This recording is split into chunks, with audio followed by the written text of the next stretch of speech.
necesaria, urgente y válida en cuanto a su materia que implica realmente distinguir el punto de vista de la parte del régimen. Hay otros que consideran que tiene obviamente también sus limitaciones y tiene también al mismo tiempo sus problemas en cuanto a su aplicabilidad, ¿verdad?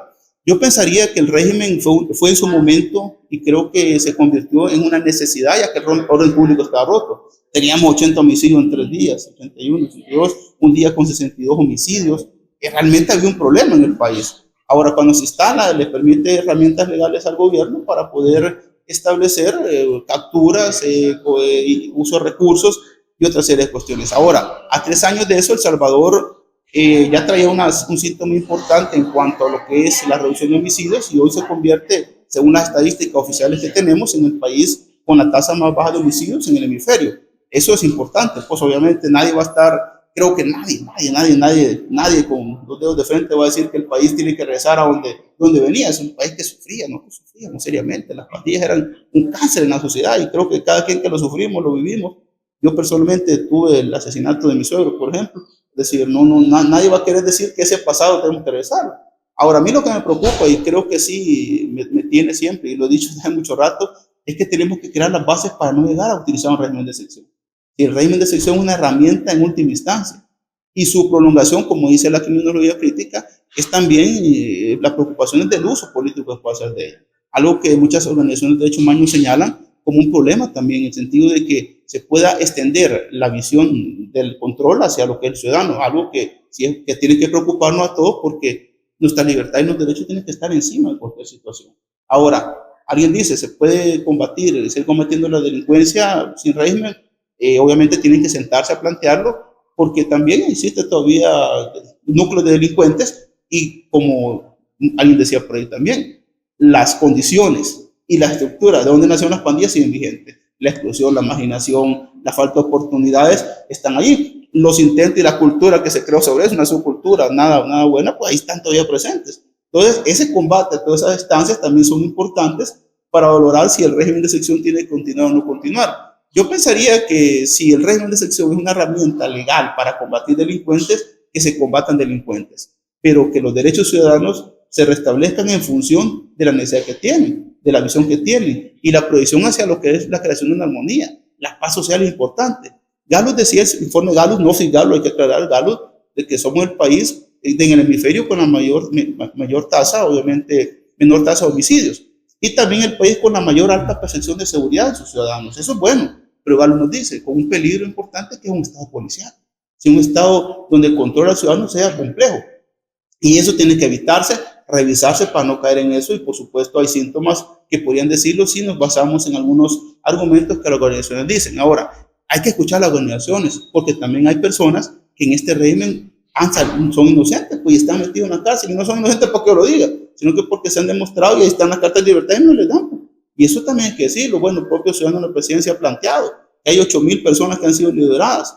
Eso tiene que también dársele una atención importante, dotarse de recursos a la fiscalía, a las entidades que tienen que ver eso, fortalecerse el tema de justicia, porque llegamos hasta ahí fue porque, y hay que decirlo, es decir, el abandono que la Arena Frente hizo durante 20 años de estructuras de poder, de pactar con pandillas, y la lamentable situación, pues obviamente, de que estas estructuras se convirtieron en actores políticos, algo que tampoco hay que regresar y nunca más, ¿verdad? Entonces yo pensaría que el balance para la opinión ciudadana obviamente es favorable, pues cualquiera que lo mida lo va a decir, si usted pone régimen, nadie quiere regresar a eso, y ven el régimen de excepción la representación de eso. Ahora, hay que ver la parte crítica, hay que ver los puntos que mejorar y por supuesto restablecer los derechos en la medida que también existan las condiciones para ir construyendo la paz social que el país merece, que la ciudadanía necesita y que sus derechos y libertades sean considerados también como parte, en este sentido, pues de una paz social y armonía que necesitamos como salvadores y salvadoreños.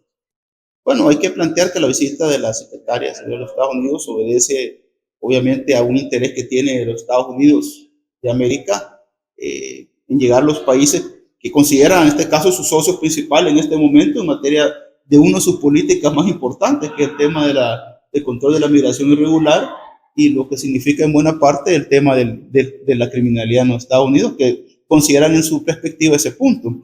Ahora, para El Salvador implica el establecimiento digámoslo en este sentido, de la regularidad de las relaciones que tenía. Recordemos que con la administración Biden eso se había perdido. Hoy recupera El Salvador con la ya de Trump y su alianza, digámoslo, hasta cierto punto con Marco Rubio, presidente Bukele y la figura de Trump, digámoslo, una reconstrucción de esta alianza.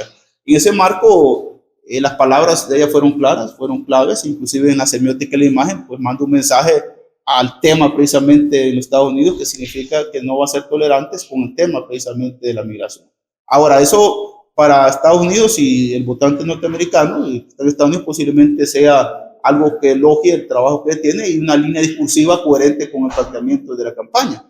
Pero para América Latina puede significar un grave problema, sobre todo con los deportados y todo lo que vendría en un país, por lo menos El Salvador, si estamos hablando de, o sea, hipotéticamente 200,000 deportados, sería un grave problema. Y para muchos, detenciones en centros de encarcelamiento fuera del territorio norteamericano puede ser también un problema a nivel de relaciones internacionales. Por supuesto, es un acuerdo entre El Salvador y los Estados Unidos, algo bilateral que se está buscando, pero las implicaciones de una deportación masiva a la crisis que tienen los países de América Latina, que mandan migrantes hacia los Estados Unidos, obviamente es complicado. ¿Cómo se plantea El Salvador, referencia a América Latina, ha vivido esta relación? Bueno, algunos consideran que pueden ser ventajosas en la medida que existe algún tipo de ponderación con respecto a decir yo acepto tus condiciones a cambio de que tú me ayudes en esto, pero es algo que no está dicho, porque hasta donde ha planteado algunos funcionarios del alto nivel de los Estados Unidos, no existe tolerancia hacia nadie independientemente de lo que sea, porque hay que reconocer, Estados Unidos es un actor geopolítico, el actor geopolítico más importante del mundo, solo equiparado a las potencias como China, Rusia. Entonces, sus visiones hacia el mundo, hacia América Latina, no son relaciones de amistad eminentemente, son relaciones de poder y de hegemonía. Ahora, El Salvador tiene que buscar, en la medida de lo posible, establecer estas relaciones en el marco de los respetos a los derechos que puedan tener internacionales, pero también hasta cierto punto establecer un diálogo que le permita a la población salvadoreña, sobre todo la gente que está allá migrante, tenemos bastante gente, buscar esto. Algunos decían que condicionaban, por ejemplo, el TPS, otros acuerdos que tengan, pero yo creería más bien que en este impacto pues hay que ver qué razonamientos se pueden tener, porque no es una tarea fácil para nadie va a ser fácil una deportación masiva. Creo que si a nosotros nos regresaron ahorita 200,000, creo que no sería nada fácil, pero bueno, hay muchos que están considerando el tema de que va a ser también importante en los Estados Unidos, que las relaciones entre el Poder Judicial y el Poder Ejecutivo, que va a ser un punto de encuentro y un quiebre en el sentido constitucional de las relaciones del poder en los Estados Unidos. Y nos abre un escenario muy poco visto, quizás hasta cierto punto, en donde se van a enfrentar los poderes y las relaciones de cómo se concibe la parte de la migración. Recordemos que la migración es un fenómeno demográfico, histórico, pero que en trascendencia de las naciones tiene un problema en cuanto a lo que se llama migración irregular o de casos de desplazamientos.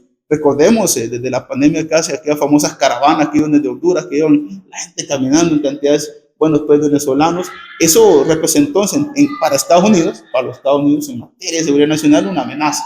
Ahora, la respuesta es la expulsión y la búsqueda de países receptores de esto para no tenerlos en el territorio norteamericano, porque en un momento determinado se puede concebir a un cambio de administración diversas concesiones. Así que creería yo de que el marco de orientación para este tipo de temas y la difusión y las relaciones que pueden establecerse tienen que ser una alianza de cooperación, si así es. Ahora, si solo son relaciones serviles de dominación, creo que El Salvador no ganaría nada y simplemente estaría teniendo en su territorio personas que han sido pues, detenidas en otro lugar y donde el aspecto jurídico y el debate que tiene mucho en este momento jurídicamente le pertenece a El Salvador o no. Algunos han dicho de que El Salvador no tendría ninguna implicación porque simplemente lo está cogiendo, pero ustedes saben de que en el derecho también algo que es cómplice necesario. Y si hay demandas a nivel internacional, por supuesto Estados Unidos no va a tener ninguna implicación porque se libra, pero El Salvador puede tener implicaciones si así se considera. Por supuesto, esto hay que verlo ya en materia legal, lo tienen que ver la gente que sabe el tema, las partes que están en la jurisprudencia. Nosotros como ciudadanos nos preocupa que realmente este tipo de acciones y actos no impliquen para nuestro país un problema de la seguridad, que es lo que nos interesa. Ya tener gente de otros lados y traer todo lo que es el contexto que ellos tienen también había que preocuparse y ver si El Salvador realmente tiene estas condiciones de garantías o son temporales o qué serán. Esos son aspectos que tienen que verse y obviamente transparentarse para lo que es la comunidad ciudadana y ciudadana.